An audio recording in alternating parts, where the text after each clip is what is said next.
Recordar es revivir. Con Carlos González Gamio.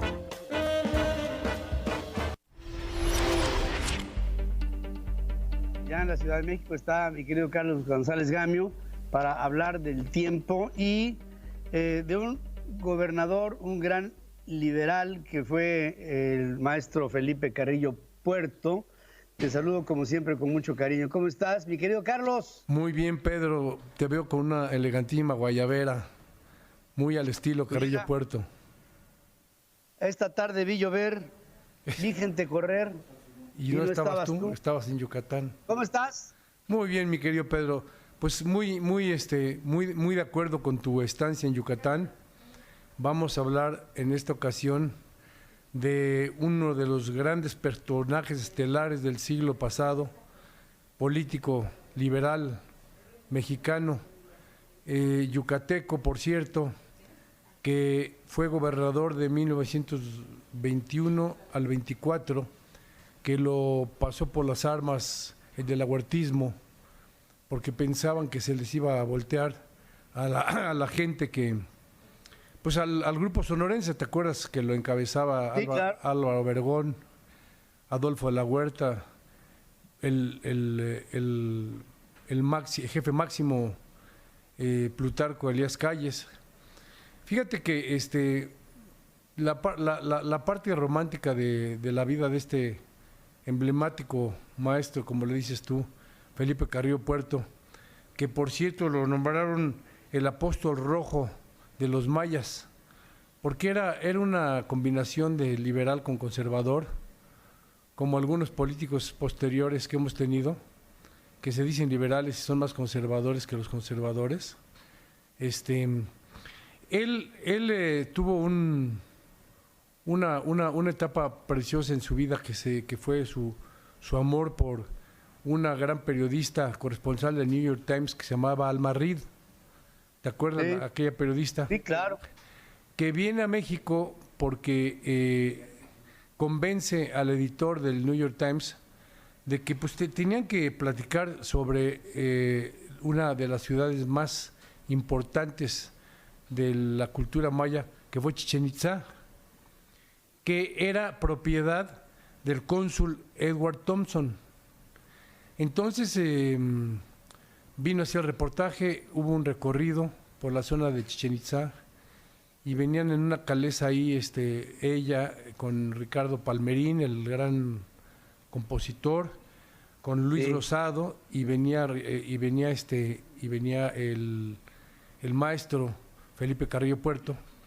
Entonces ella era muy romántica y dijo que toda esta selva que rodeaba a esa ciudad impresionantemente bella que era Chichén Itzá, esos vestigios mayas, algunos le dicen ruinas, pero no, estaba en ruinas, ya la han reconstruido. Pero entonces dice que olía, que despedía la selva un olor maravilloso. Entonces le dijo Palmerín, pues es que con una presencia de una belleza inconmensurable como la suya, pues es el olor a perfume que usted despide. Entonces le dijo Ricardo Palmerín, no solo eso, sino que le vamos a componer un poema a los ojos de usted, doña Alma. Entonces la letra la compone Luis Rosado, que iba también en esa caravana, y la música la compone Ricardo Palmerín, y compusieron esa canción, Pedro, que se llama Peregrina de ojos claros y divinos, exactamente, ya te la sabes. Cántala, ¿no? Ahorita que te me pongas. Peregrina de ojos claros y divinos. Sí. Y mejillas encendidas de arrebol. Era por ahí, ¿no? Era por ahí, exactamente. Mujercita de los labios purpurinos. Exactamente. Y radiante cabellera. Bueno, diga cómo se la compuso el gobernador a Alma Reed.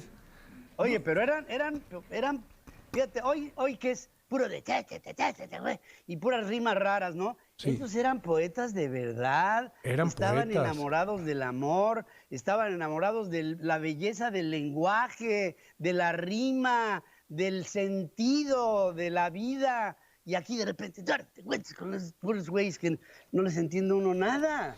Bueno, y no solo eso, era poético hasta para darle su lugar que se merecían esa cultura enorme que fue la maya, ¿no?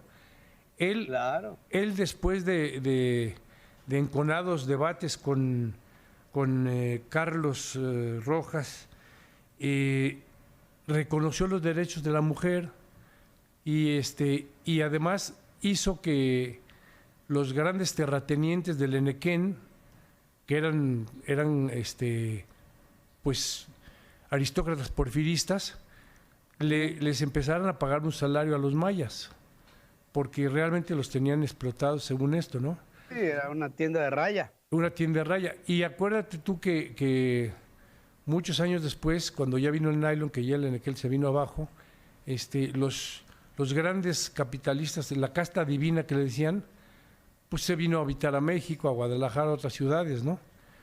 Pero en realidad, esas haciendas, por cierto, las compró el ex dueño del Banco Nacional de México, Roberto Hernández. Roberto Hernández.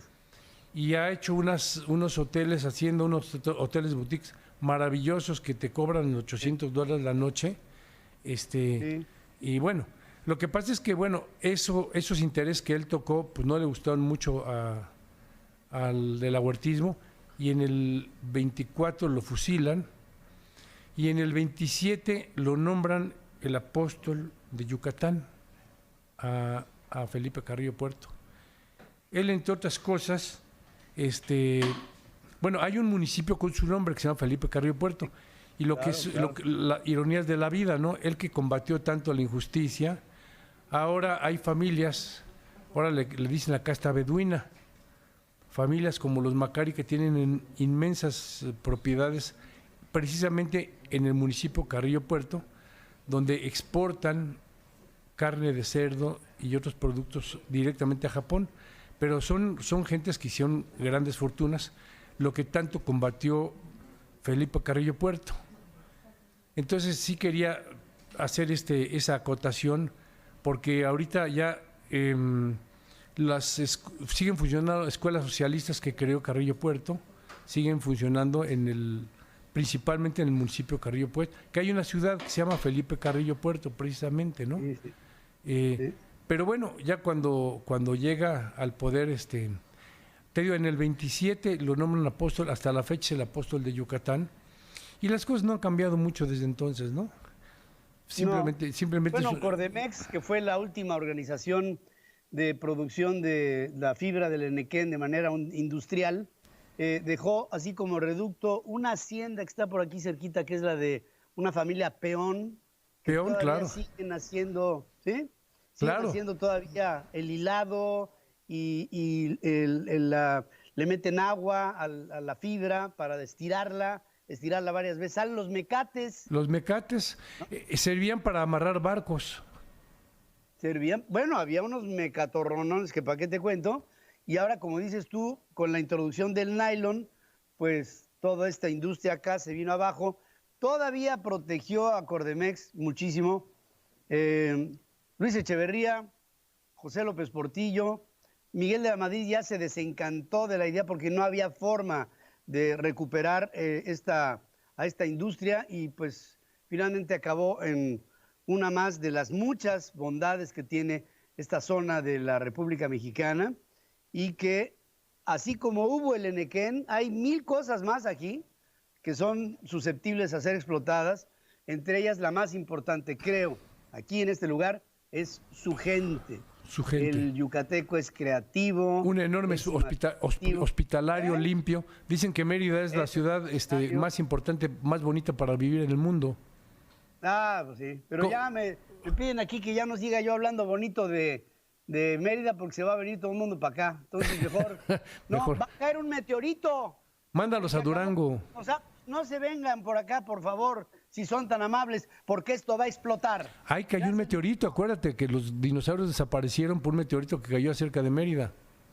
Sí, allá en Chicxulub, ¿verdad? Chicxulub, sí. Ahí cayó y afectó a la atmósfera planetaria por decenas de milenios, y trajo por consecuencia después los diferentes tipos de color de raza que tenemos los seres humanos. Unos se quedaron ahí blancos en Europa y otros nos pusimos muy morenos por acá. Por eso dicen que los yucatecos son muy cabezones, porque tomaron ¿Qué? la forma de la cabeza del meteorito. No es cierto, eso No, fíjate, es leyenda. La teoría genética de esta zona tiene mucho que ver con lo que traen aquí arriba en las neuronas, que es mucho. Pues es donde Y te mejor se mando un vive. saludo muy cariñoso, mi querido Carlos. Igualmente, mi querido Pedro, muchos saludos Gracias, desde esta Felipe ciudad. Puerto, un prócer de la vida aquí en Yucatán.